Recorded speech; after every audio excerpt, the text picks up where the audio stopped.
Então, voltamos aqui ao nosso bate-papo com o Dr. Rodrigo da Hora, especialista em direito imobiliário e arrematações, sendo que nós deixamos no nosso canal do Instagram aberto para perguntas e recebemos nas últimas 2 semanas diversas perguntas que o Rodrigo vai me ajudar nessa difícil tarefa de tirar as dúvidas, né? Então nós temos aqui da Vanessa Paula Araújo a seguinte pergunta: se o juiz onde ocorreu o leilão se nega a cancelar as penhoras de outros processos, já afinal de contas a venda é livre e desembaraçada, o que a gente faz? É uma boa pergunta. Na verdade, Jonas, a venda ela é livre e desembaraçada, né? Isso, sem dúvida, vai estar lá descrito no edital de leilão, mas o fato, né, quando está escrito que é livre e desembaraçado, está escrito que é livre e desembaraçado de débitos, ok, né? Mas o caminho, o desdobramento, né, a você desembaraçar, ou seja, a você levantar essas penhoras, né, junto ao Registro Geral de Imóveis, isso a lei ela não tem uma previsão específica. Né?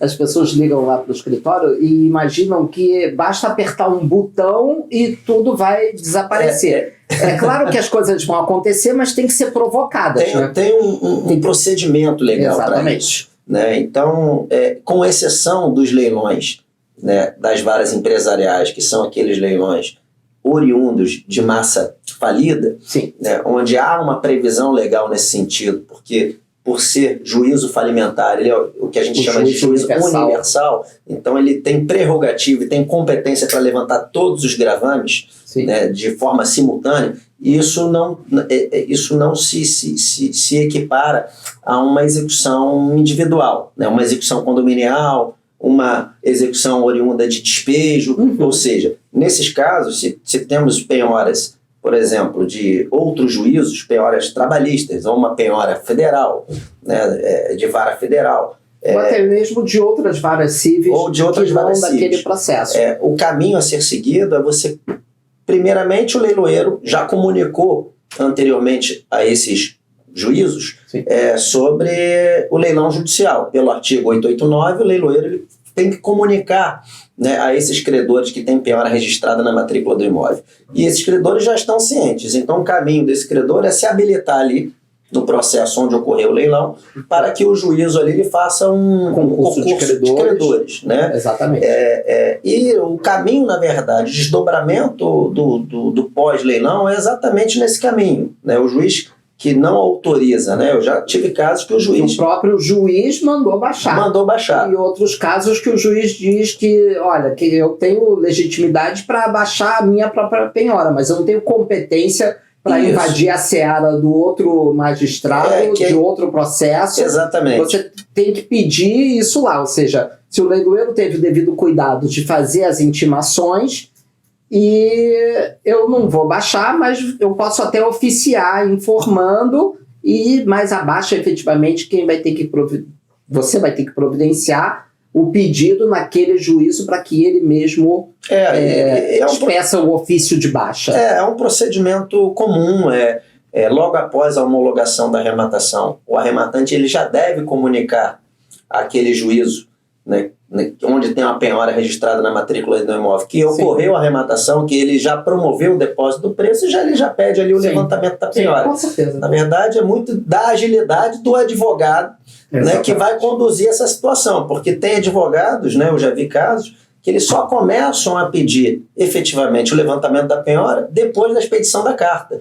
E a gente não precisa disso. Não precisa. São procedimentos que podem correr em paralelos. E nós estávamos comentando também antes da questão de você correr com o registro da carta e providenciar uma declaração de ciência da existência de outras penhoras direcionada ao registrador para que ele faça o registro da sua carta de arrematação e posterior baixa das penhoras. Por que isso? Para que não fiquem entrando novas penhoras sobre aquele mesmo imóvel, porque muitas vezes a pessoa está devendo para uma coisa, mas está devendo para um monte de gente eu já também. Peguei casos assim. E cada vez fica entrando mais uma penhora, isso é mais providencial, uma penhora. Isso é providencial. Acho que devia ser utilizado como regra geral quando você leva um título a registro, porque você, levando ali, você estanca o ingresso de novas penhoras.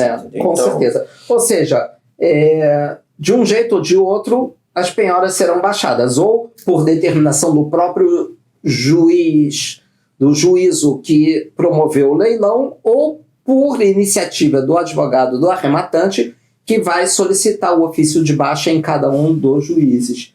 Tem uma outra pergunta aqui, do Pedro Elal. O que acontece com um imóvel que não é arrematado nos 2 leilões, da primeira e na segunda data? Enfim, o que normalmente nós entendemos é que se não houve arrematação na segunda data por 50% do valor do imóvel, é porque talvez o valor do imóvel não seja compatível com a realidade do mercado. Muitas vezes eu mesmo entro com uma petição comunicando isso ao juízo e sugerindo que seja feita uma nova avaliação. Ocorre que numa situação como essa, o imóvel vai voltar a leilão, se é que vai voltar, esse procedimento vai demorar de 6 a 12 meses para que o imóvel volte a leilão, e é um período que o devedor também pode levantar algum fôlego e conseguir resolver o problema do processo e quitar a dívida. Então, talvez esse imóvel não voltaria mais a leilão. Porém, dependendo do momento, existe uma solução que pode ser dependendo da agilidade ali do advogado, né, do relacionamento que ele tenha com o leiloeiro, se o auto de segunda data, o auto de arrematação negativo, né, ele ainda não ter sido devolvido, né, ao juízo, onde houve a determinação do leilão, você pode ali tentar ingressar com uma proposta parcelada no próprio auto. Né? O leiloeiro descrever que foi procurado, né, que o leilão foi negativo, porém foi apresentada uma proposta de compra por 50% de forma parcelada, nos modos que você falou na live, né?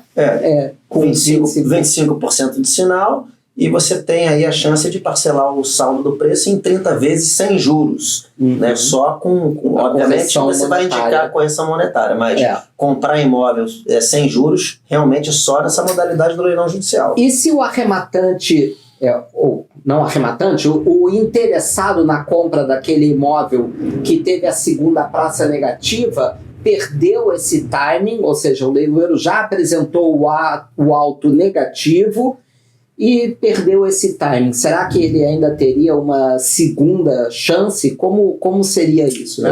Eu acredito que sim. Eu acredito que o leiloeiro, como ele é preposto do juízo, ou seja, o leiloeiro ele tem fé pública na condução desse desdobramento, né, do leilão, o leiloeiro ele pode peticionar, né, para o juízo, né, do leilão. Eu mesmo já fiz isso. E explanar que foi procurado, né, por um interessado, né, e que, obviamente, não obstante tenha sido devolvido o auto de leilão negativo, que, né, para dar efetividade ao processo, ele tem ali uma proposta parcelada, né, que pode aí, na verdade, isso tudo vai depender, que nem pagar aquele crédito. Da comunicação e da credibilidade que o advogado tem junto ao leiloeiro, porque na medida que vir uma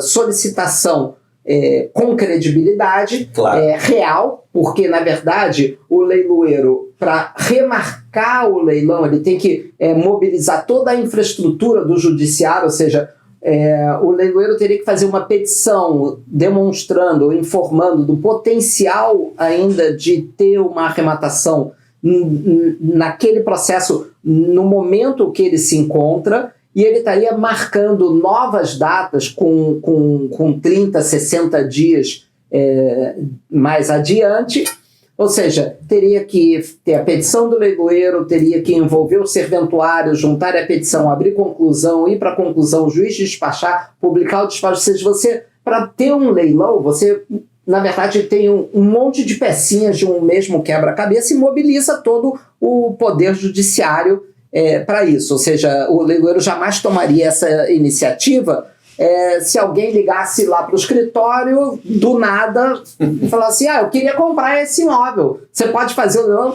Não é bem assim que funciona, porque você tem que...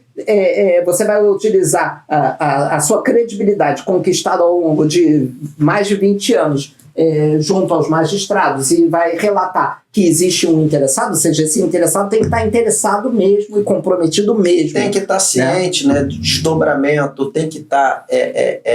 tem que ter um auxílio de um profissional especializado. Sim. Eu acho que são fatores importantíssimos para você justamente transmitir essa credibilidade para o juiz. Exatamente. E aí a gente ainda consegue remarcar o leilão nas mesmas condições, pelos mesmos valores. A vantagem seria que, como não houve comprador da primeira vez, talvez não teria comprador dessa segunda vez e viabilizaria a proposta de compra parcelada. Sim. Ótimo, excelente. É uma possibilidade real, que inclusive nós já aconteceu lá no escritório. De Heloísa Borges, seria bom detalhar o procedimento a ser feito pelo interessado quando quer participar do leilão online? Opa, eu acho que essa é mais para mim. Os leilões online, nós estávamos aqui conversando, eles se mostraram ser extremamente eficientes. Antigamente a gente tinha só os leilões físicos ali no átrio, tinha, quando muito, 20 pessoas, 25 pessoas, quando era um imóvel extraordinário, vinha muita gente, 30 pessoas. Hoje a gente consegue ter mais de 50 pessoas acompanhando o leilão online através do nosso site. Nós já tivemos arrematações de pessoas que estavam em outras cidades, inclusive em outros países. Ou seja, você conseguiu ampliar a gama de participação dos interessados nos leilões online de forma extraordinária.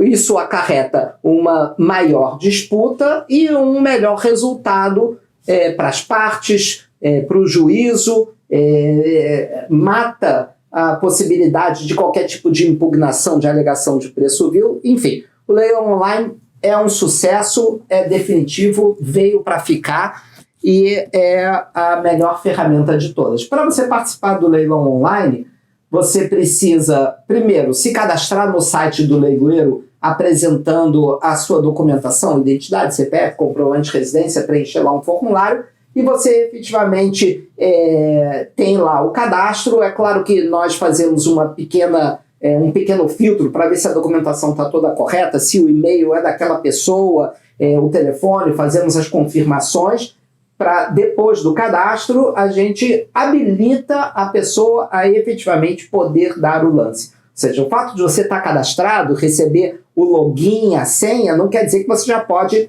ir lá e clicar. A gente faz uma pequena conferência dessa documentação para posteriormente mandar um e-mail e desbloquear o login e a senha daquela pessoa para que ela possa participar. Então, pelo menos assim é lá com o Rimmer Leilões. Lógico que eu não sou presunçoso a ponto de achar que o meu site é o único e através do meu portal de leilões as pessoas vão conseguir todas as oportunidades. É claro que existem outros profissionais aqui no Rio de Janeiro, outros leiloeiros que atuam provavelmente de forma muito similar, mas você tem que entrar em cada um e ver o cadastro, como funciona com cada um. São plataformas distintas. São plataformas diferentes, talvez tenha até um procedimento diferente. Distinto também. Então, a outra pergunta é a seguinte: Marcelo Miranda, quanto tempo, em média, para receber um imóvel depois do leilão? Ele complementa aqui qual o custo final de um imóvel de leilão, lance, umas taxas. Enfim, acho que vamos primeiro falar sobre o tempo. Quanto tempo depois que a gente lavra o auto de arrematação, o leiloeiro foi lá, entregou o auto? Normalmente eu entrego de duas maneiras.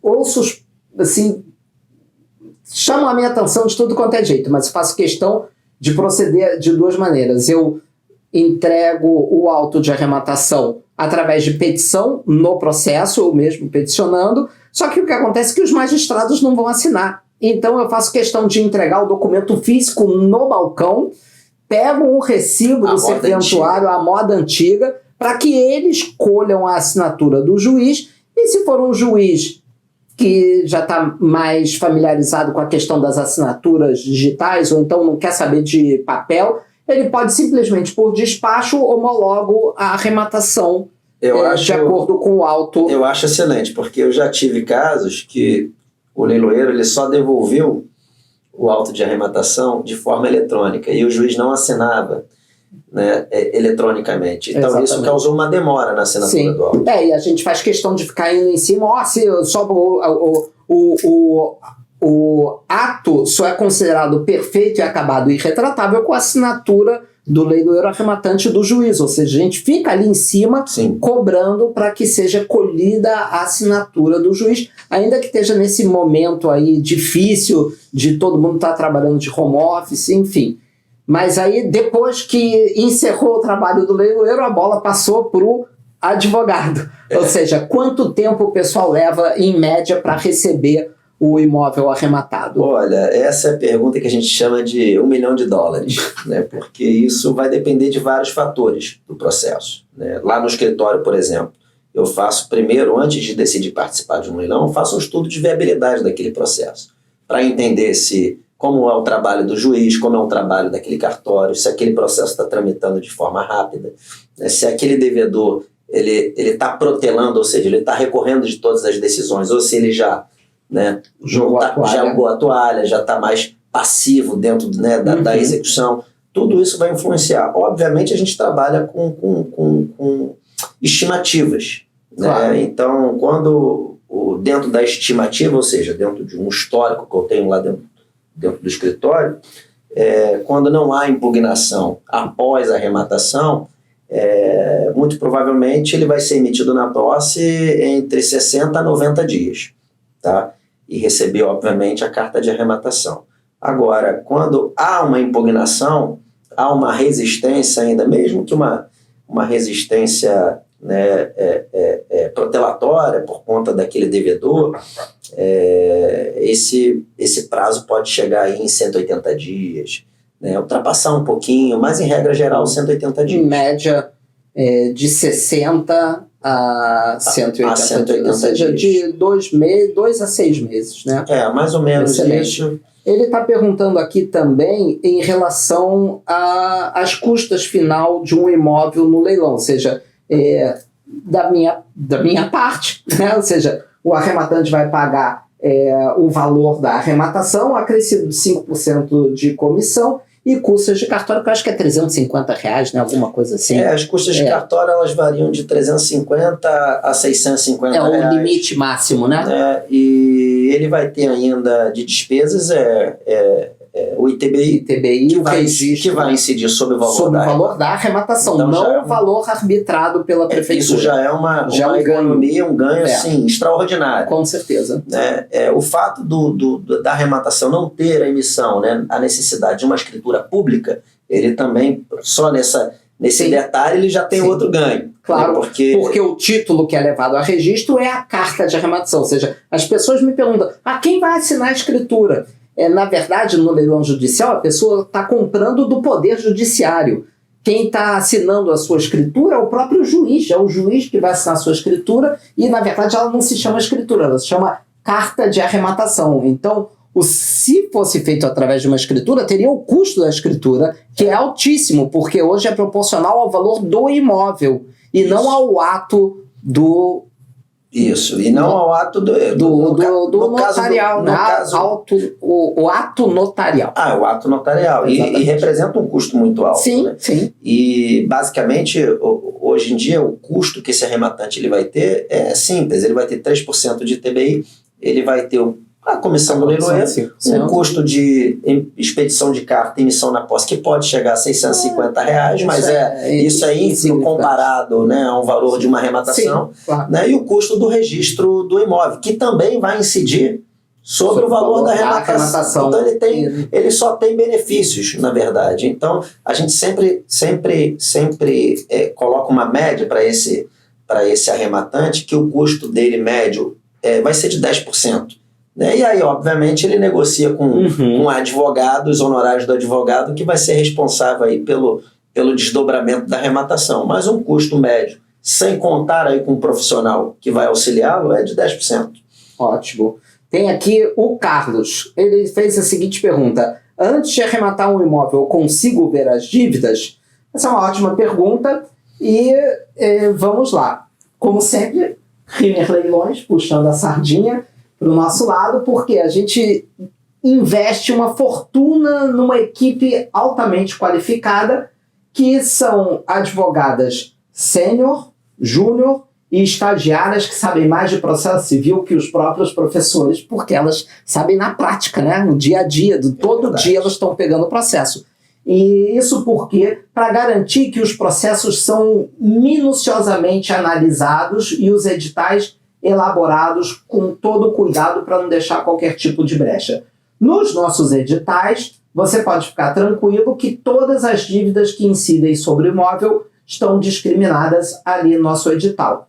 Conforme eu falei, eu não posso ser presunçoso, achar que eu sou o único que tem leilões ou bons leilões. Tem diversos colegas que têm bons leilões, ou seja, bons imóveis em leilão, porém, se você for verificar o leilão de um outro colega, não deixe de contratar a assessoria de um advogado especialista para que atue não só no pós-leilão, mas antes do leilão, porque muitas vezes eles sequer os débitos colocam. Isso é muito importante. Eu sempre ressalto, né, para os meus clientes que o que a gente vamos estabelecer em 2 etapas, vamos chamar de pré-leilão e pós-leilão. Sim. O pré-leilão, ele é providencial. Sim, claro. Para você ter um pós-leilão efetivo, um pós-leilão tranquilo. A gente sempre teve essa preocupação de passar uma bola redonda para o arrematante. Sim, mas não são todos os profissionais. Né?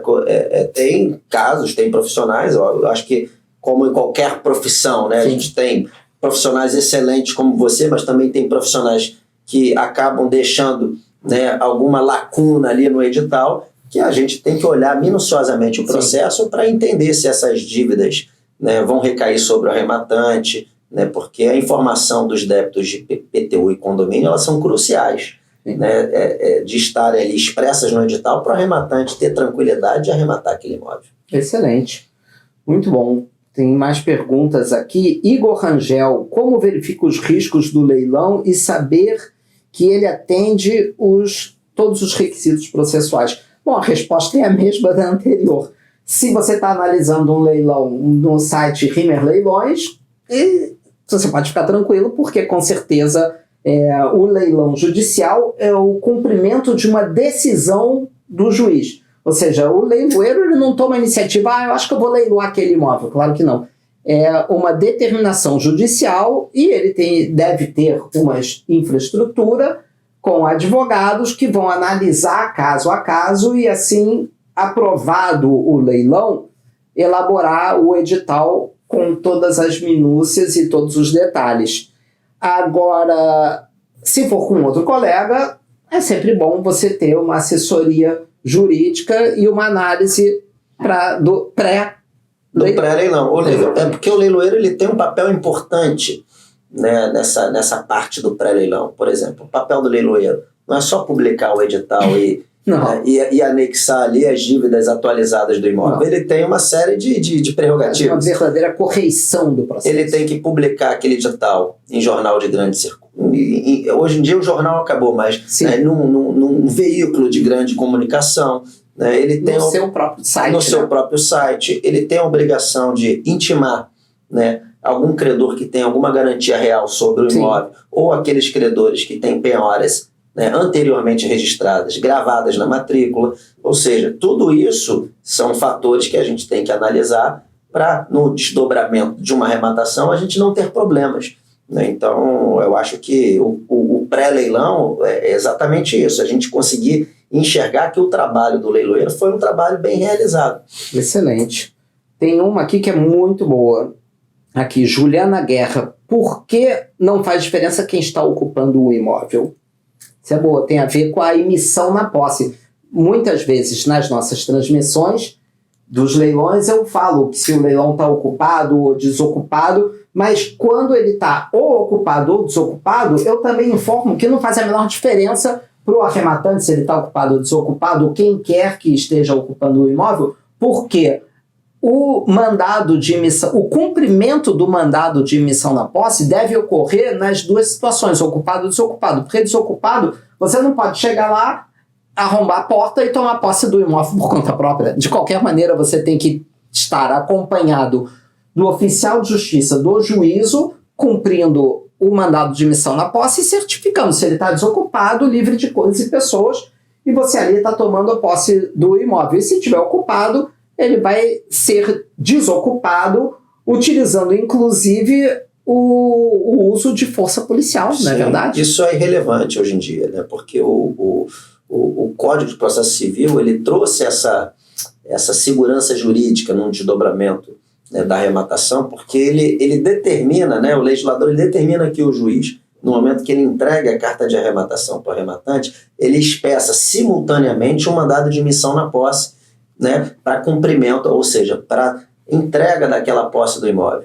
E, obviamente, a gente sabe que o mandado de emissão na posse, que é extraído do próprio processo, ele sai com uma série de autorizações. Arrombamento, auxílio de força policial, remoção dos bens que guarnecem o imóvel para o depósito público estadual e até autorização para que o arrematante fique como fiel depositário daqueles bens até a data do depósito público, porque em alguns casos, quando a gente está cumprindo com o oficial de justiça uma certa diligência, a data do depósito ainda pode ser daqui a 2 semanas, por exemplo, e aí a gente lacra o imóvel, né, troca todas as fechaduras, deixa uma autorização junto ao síndico, junto ao edifício, que o imóvel, né, não que aquele antigo proprietário não é mais dele, não é mais dele o imóvel. Sim. E que a gente só está aguardando o prazo, na verdade, do depósito público para fazer a remoção. E muitas das vezes, quando isso acontece, a gente acaba fazendo um acordo com o próprio proprietário, que dias depois ele não vai ficar sem as coisas dele, ele vai entrar em contato conosco, olha, podemos remover isso para um endereço tal, e aí a gente faz esse desdobramento de forma pacífica. Aqui, ó, é o primeiro parágrafo do 901. A ordem de entrega do bem móvel ou a carta de arrematação do bem imóvel com o respectivo mandado de emissão na posse será expedida depois de efetuado o depósito das prestações ou das garantias ou do preço pelo arrematante. Ou seja, já está direto previsto a carta de arrematação e o mandado de emissão na posse. Isso hoje em dia é regra legal. O juiz ele é obrigado a obedecer essa regra, porque antigamente, antes, né, do Código de Processo Civil de 2015, tinham certos juízes, e aí você sabe muito bem, que pediam primeiro para o arrematante registrar a carta para depois expedir o mandado. Ou então mandava o oficial fazer um mandado de verificação para saber quem estava lá. Exatamente. Isso a gente não enfrenta mais. Ótimo, excelente. Esses problemas. Eduardo Ascher Pinheiro, direito e ação. Ponto de interrogação. Ou seja, direito e ação vamos dizer, não tem aquele, o pessoal dizia que crise em chinês era crie oportunidade, né? Invertido, era crise e oportunidade. Então as pessoas têm essa preocupação, esse misticismo que direito e ação é uma roubada. E, na verdade, eu, pelo que eu vejo acontecer lá no escritório, não é nada disso. Na verdade, é uma oportunidade tremenda, porque muitas pessoas, por não entenderem ou não conhecerem da matéria sobre a questão, acabam não participando desse tipo de leilão, acaba sendo um leilão com menos disputa, que acaba sendo arrematado por um valor muito mais convidativo para o arrematante. Mas qual seria, então, a solução para o direito e ação? Primeiramente, o conceito de direito e ação, que muita gente não sabe o que é. Direito e ação, basicamente, é quando há uma lacuna na cadeia sucessória do imóvel. Né? A gente sabe que a certidão de ônus reais, e quando você olha uma certidão de ônus reais, aquilo ali é um histórico de transferências. É uma sequência de atos com base ali nos princípios, né, da continuidade dos registros públicos. Ou seja, ali você vai ver todo o histórico de transferências desse imóvel. Fulano vendeu para cicrano e assim sucessivamente. Mas tem certos casos que o devedor, ele tem um imóvel penhorado, ele não tem um título aquisitivo.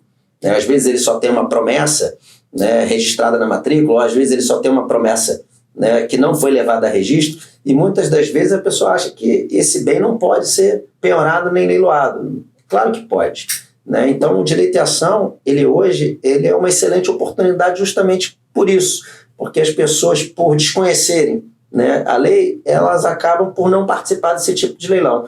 E hoje em dia, com a jurisprudência que é pacífica, né, e considera a arrematação como aquisição originária de propriedade, a gente não tem mais enfrentado qualquer tipo de problema em registrar a carta de arrematação junto à matrícula do imóvel quando a gente se depara com imóveis que têm essa lacuna na cadeia sucessória, porque, na verdade, a arrematação é como se fosse um novo marco, né, uma nova história para aquele imóvel, né? Nascesse de novo.